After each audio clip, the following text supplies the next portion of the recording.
Hello guys, welcome to the first class of polity. इस class में हम लोग समझेंगे कि किस तरीके से हम लोग को पॉलिटी का सेशन को डील करना है in all the competitive exam like SSC हो गया, रेलवे हो गया, बैंकिंग हो गया और अदर भी एग्जाम्स को। सो बेसिकली आज जो हम लोग क्लास में समझने वाले हैं वो समझने वाले हैं कि हमारा कॉन्स्टिट्यूशन कैसे बना and what was the process of making of Indian constitution. ठीक है, इसको समझने से पहले हमें तो ये जानना है कि हमारा कॉन्स्टिट्यूशन जब बना उसका पहली बार उस चीज़ का आइडिया किसने पुट किया था।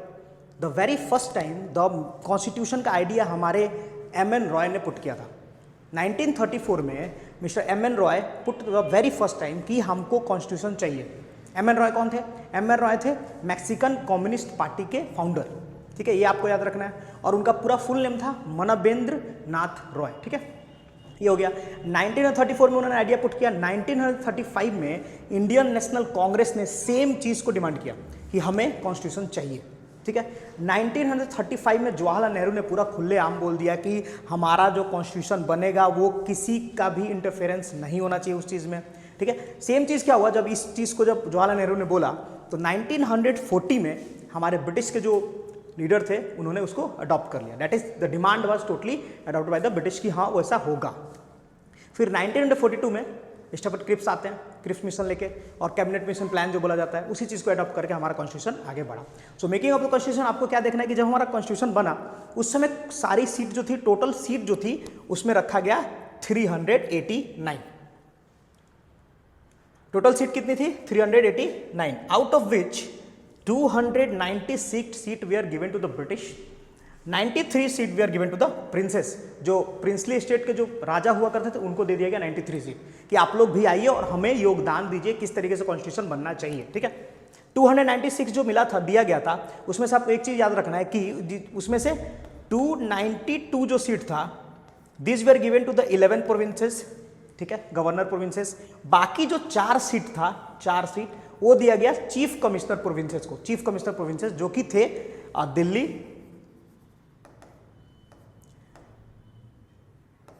Then your Ajmer, then your Coorg, और लास्ट में ब्रिटिश बालूचिस्तान। अभी तो बाद में पाकिस्तान में चला गया ब्रिटिश बालूचिस्तान। तो दिस वर द 4 कौन? Chief commissioner provinces. ठीक है, उसके बाद क्या होता है कि आउट ऑफ दिस टोटल जो पहला तो प्रिंस जो थे वो आए नहीं कभी भी कॉन्स्टिट्यूशन मेकिंग में। ठीक है, उसके बाद क्या होता है कि 9th ऑफ दिसंबर, ठीक है,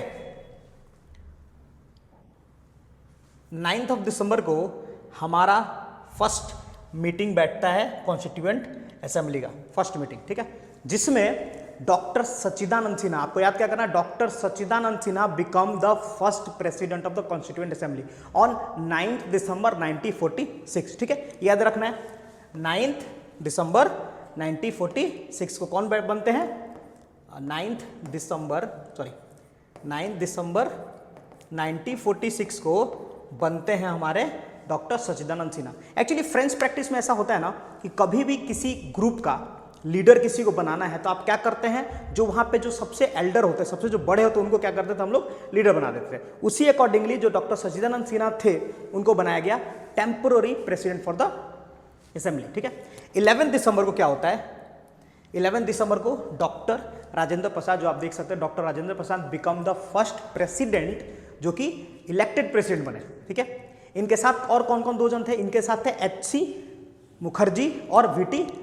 कृष्णमाचारी। ठीक है, ये 2 वाइस प्रेसिडेंट बने। किसके साथ प्रेसिडेंट बने थे? डॉक्टर राजेंद्र प्रसाद, जो कि 11th ऑफ दिसंबर को हुआ था। मतलब कि 9 दिसंबर को फर्स्ट मीटिंग बैठा, 11 दिसंबर को प्रेसिडेंट बना। ठीक है, जो कि परमानेंट प्रेसिडेंट। उसके बाद क्या होता है? उसके बाद क्या होता है कि 13th दिसंबर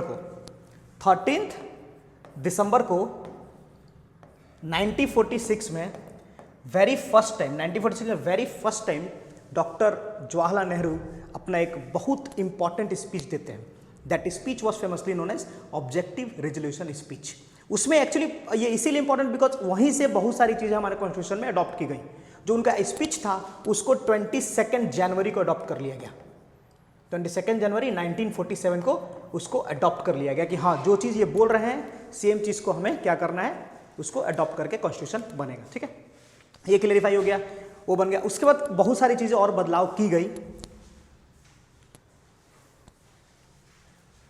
बेसिकली हमारा कॉन्स्टिट्यूशन जब बन रहा था तो एक तो था वो दो पार्ट में काम कर रहा था। एक तो था आपका कॉन्स्टिट्यूएंट असेंबली का काम जो कि कॉन्स्टिट्यूशन बस बनाएगा, और दूसरा काम था लेजिस्लेटिव पावर जो कि लॉ डिसाइड करेगा। तो जब वो कॉन्स्टिट्यूएंट असेंबली बनाता था उस समय कौन होते थे? प्रेसिडेंट होते थे डॉक्टर राजेंद्र प्रसाद। विदराज जब वो एज अ लेजिस्लेटिव बॉडी काम करता था उस समय कौन उसके प्रेसिडेंट होते थे? जीवी मावलांकर। तो ये चीज आपको बहुत ध्यान रखना है, बिकॉज क्वेश्चन कहीं से ही पूछ सकता है कि कितने प्रेसिडेंट क्या क्या करते थे। ठीक है, और चीजें क्या है कि 22 और एक इंपॉर्टेंट चीज ये है हमारे MN रॉय, मनवेंद्र नाथ रॉय, जो कि लीगल एडवाइजर भी थे हमारे कॉन्स्टिट्यूएंट असेंबली के। ऑलरेडी इन्होंने ही आइडिया दिया था कि हर कंट्री का एक कॉन्स्टिट्यूशन होना चाहिए और इंडिया को भी एक कॉन्स्टिट्यूशन चाहिए। ये तो हमने स्टार्टिंग में ही देख लिया था। नेक्स्ट क्या है कि हमको जो हमारा जो नेशनल फ्लैग, जो हमारे कॉन्स्टिट्यूशन का जो नेशनल फ्लैग अडॉप्ट हुआ, date is on 22 January adopt हुआ था कि हमारा कॉन्स्टिट्यूशन का नेशनल फ्लैग होना चाहिए 22 जुलाई। ठीक है, 1947 को हमारा कॉन्स्टिट्यूशन का नेशनल फ्लैग अडॉप्ट कर लिया गया था। और बहुत सारी चीज़ें की गई थी, बदलाव की गई थी चीज़ों में। जैसे अगर देखा जाए तो पहला चीज़ कि आपको यह ध्यान रखना है कि कॉन्स्टिट्यूशन लागू कब हुआ। कॉन्स्टिट्यूशन हमारा लागू हुआ 26 जनवरी 1950 के दिन, राइट।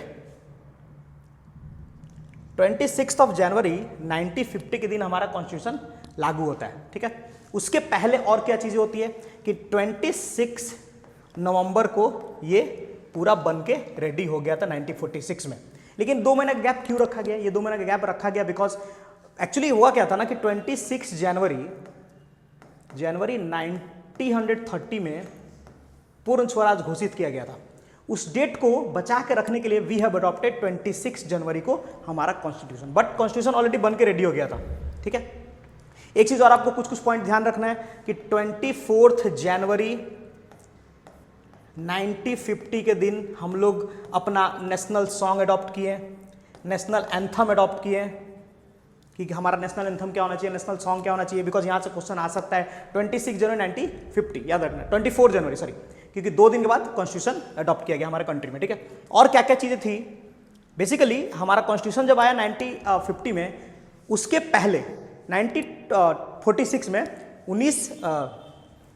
26 नवंबर को 1946 में ही कुछ कुछ चीज़ें ऐसी थी जो हमारे कॉन्स्टिट्यूशन में अडॉप्ट कर ली गई थी। जैसे फॉर एग्जांपल आपका सिटीजनशिप आ गया, आर्टिकल 5 ऑलरेडी अडॉप्ट हो चुका था। मतलब 1950 में स्टार्ट होने से पहले ही हम लोग के पास आर्टिकल 5 डन था। सेकंड क्या आ गया आपका? Article 6 single citizenship was already with us before adopting constitution in a full fledged on 26 January 1950. Next क्या था? Article 60 that is president's oath. ये ऑलरेडी अडॉप्ट मतलब एक्सेप्ट कर लिया गया था हमारे कॉन्स्टिट्यूशन के असेंबली के द्वारा। 324 article 324 election, that is the very important thing कि हमारा कॉन्स्टिट्यूएंट असेंबली ने इस चीज़ को ऑलरेडी बोल दिया था कि ये हमारे देश में होना चाहिए। फिर बहुत सारी बदलाव की गई। अगर हम लोग देखें तो देयर वेयर समथिंग 3 फेज में वो चला था डिस्कशन, 3 फेज में डिस्कशन चला था। और एक है article 380 that is your IPC adopt कर लिया गया था। 3 फेज में चला था डिस्कशन, जिसमें फर्स्ट फेज में कुछ ज़्यादा चेंजेस नहीं किया गया था।